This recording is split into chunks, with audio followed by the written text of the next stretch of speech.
What a great deck, dude. I'm so in love with it. I had like a bit of logic for not running third brittle steel, and I can't for the life of me really think why that was. It was kind of a nuts hand, right? I just keep everything. Battle Fury is great in this matchup. Like, Battle Fury is just exactly what you want here. Battle Fury is often a bit better when you're attacking on odds than evens, because you can get it on turn 5 with a warning shot, and this version is on 3 warning shots. Yeah, this game should end up a lot better. This is like a good hand against a favorable matchup. Brittle Steel bricks if your opponent has nothing to steal? Yeah, of course, but I don't know. I mean, Ash decks are in like 3 Brittle Steel. It's one of the better cards, and this deck obviously have to scoop for some really, really bad cards given the archetype. So if I want to play a Starlit Seer on 2, I actually can't tap under the ability to protect my Fizz versus a Vile Feast. So I actually kind of have to pass instead of playing the Fizz here, which is slightly sad, but technically proper. It's a weird Braum. What is that?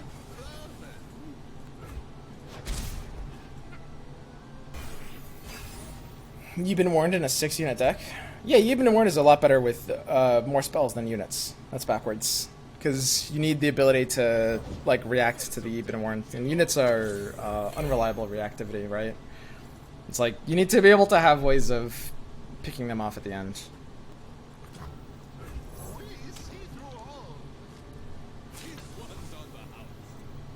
So I think I'm pretty happy to do an Elixir of Iron block here. Just getting like the buffs a bit more preemptive. The question is, do we need the iron to keep the Fizz alive? Man, it just can't be right. It just can't be right to take that Elixir, which is interesting. It means that I might have been misplaying that spot for a while, because I would have taken the Elixir there like almost always before, but it just doesn't make any sense. It's like, as much as you'd like to be hasty on buffing the things on the top so you can get the buff faster, it's never worth it. This is a necessary play to beat a wider range of hands. So we know we're going to want a Battle Fury. Pick a card here is pretty good. We can keep the Fizz alive to almost any hands. Let's pick a card one of the Battle Furies into our swing. So the question is, how big of a swing is this? And the answer is, I think it's probably the solo Fizz swing. We can't assume this game is going to end fast enough for us to be as aggressive as sending these in. And if we send both of them in and he blocks, we're kind of forced to Elixir one of them, which stops us from being able to protect the Fizz like this. Now, here's a big question. Are we protecting this Fizz? I think if he kills the Fizz, that's probably fine for us. I mean, we're on the pick a card, but we're not necessarily going to generate another Fizz. I think it just barely isn't worth it. It's like, if he Vile Feast here, that's even better for me. And he has to take a Vile Feast now if he has it. Could be on second Avalanche, is the only reason you might not want to take on. And there's the Entreat. So now we're getting a really, really big Fizz.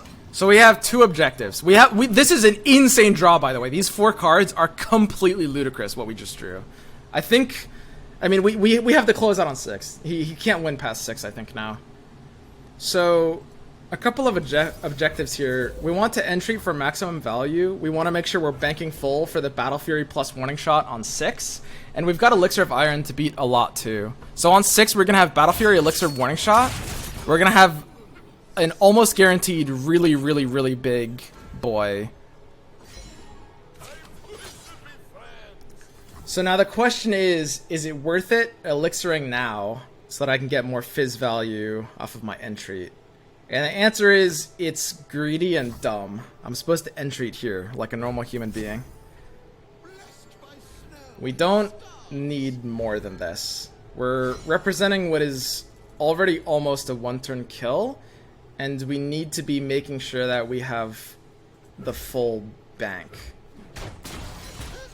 Also, because it's going to be 6, we're forced into open attacking, so we need to play Fizz this turn. So this is necessary if we're banking full. I also want 2 options so that we can counter most things. So now, we go into 6 banked full with a pre-Battle Fury Fizz.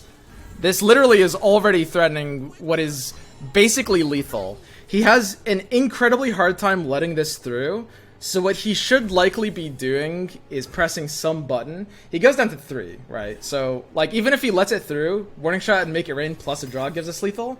But he's forced into an action here. And because he's forced into an action, now we can warning shot to cancel the vengeance and deal 1 damage while using Elixir of Iron to do nothing but level up the Fizz. And now he loses. So the Fizz now deals 15, and the Make It Rain is lethal, if we need lethal later.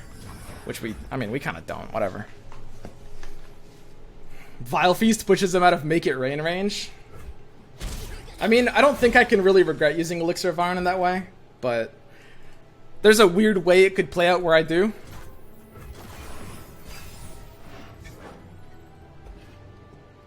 The thing about this deck is, like, you have a lot of top decks that deal damage to Nexus, and he has no pressure. So even if he has, like, a magical way to kill Fizz, which he doesn't, it's like we're always going to top deck ways to win the game here.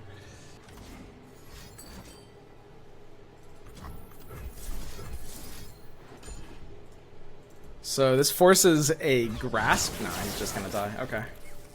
Yeah, this last turn didn't matter much. It's technically better to wait, kill off your own Starlit Seer to make his Grasp a lot worse. It's like he attacks with Braum into Starlit, setting it to 2 health. You do the Avalanche to clear the board, get better Make It Rain odds, and make his Grasp, if he wants to stay alive, forced to use on one of his own units, since you can't Grasp Fizz. The last turn doesn't really matter there. God, I love this deck, dude. What a great deck, dude. I'm so in love with it, and I am making it better. Like, the Avalanche does do a lot for this deck. It hits, like, so many spots, actually. Well, I shouldn't say it hits a lot of spots, but the spots it hits hard. Like, when it's able to swing, like, the, I don't know, 4, 5, 6% of spots, it's, like, game-winning, basically. Update Fizz on Mobilytic. I will after I'm done tweaking it. My thoughts on Elusive are pretty straightforward. Like with most things, there's a lot of people that are being very black and white about the issue, and like with most things, the answer kind of exists somewhere in the middle. It's like, everyone right now is saying the Elusive should be like deleted or reworked, or I mean, there's a particularly edgy group of people that are like mega Stockholmed and argumentative that are just saying, oh, Elusive is totally fine. It's like, it's totally cool that Elusive has like dominated like tier 1 of probably like 85% of this game's metas in the past. That's expected and normal, that kind of thing. Which obviously, at the end of the day, isn't actually that much more ridiculous than the people saying it should be like deleted or removed. Realistically, that's game design never works like that. You never like delete or remove things, really. Never asterisk. Rare situations. Am I keeping Fury of the North here? Wow. In this opening hand, I think I am. I don't know. Yeah, of course Elusives is a problem. And yeah, of course it shouldn't be deleted. It's like, I mean, it does need to get nerfed in some ways, and it's debatable in which ways and how much. Like with all arguments, like, people are just being overly black and white about it.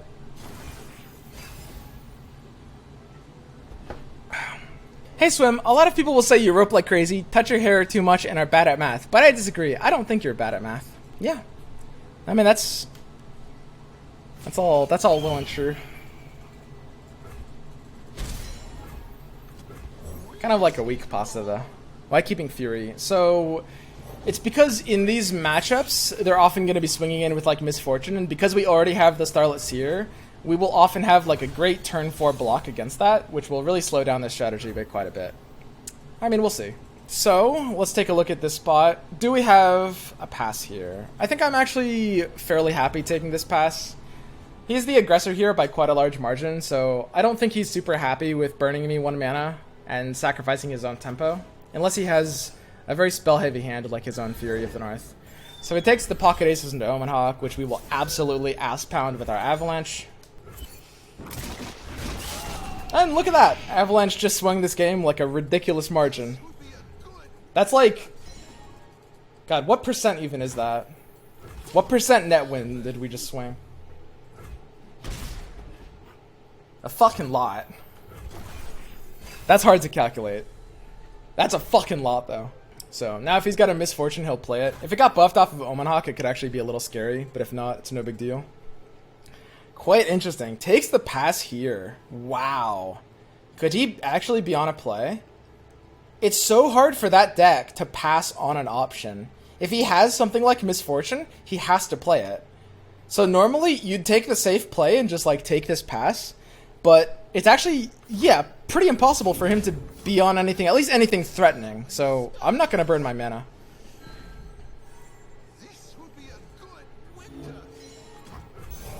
Like, if he has something, it kind of has to be like not really a big deal here. It's pretty likely he just like burns a mana though.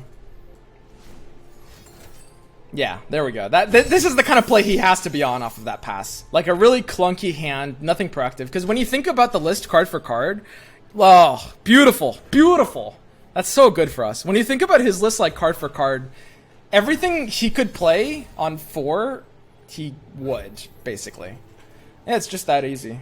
Now it's just like a pretty easy dick swing.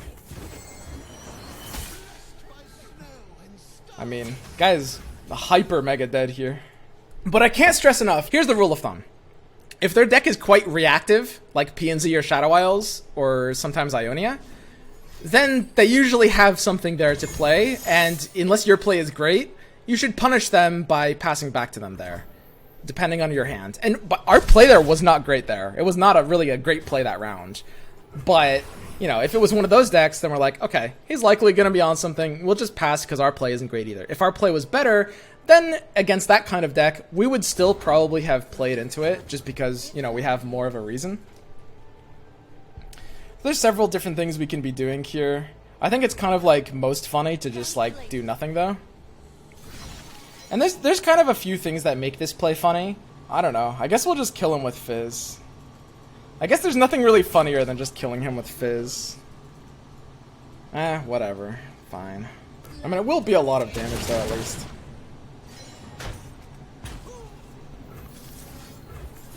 Like, that's a lot of damage.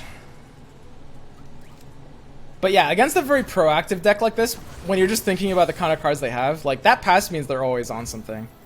So I can just go ahead and, like, do a bit of a dick swing here. We have a lot of options, so we'll go ahead and threaten the 17.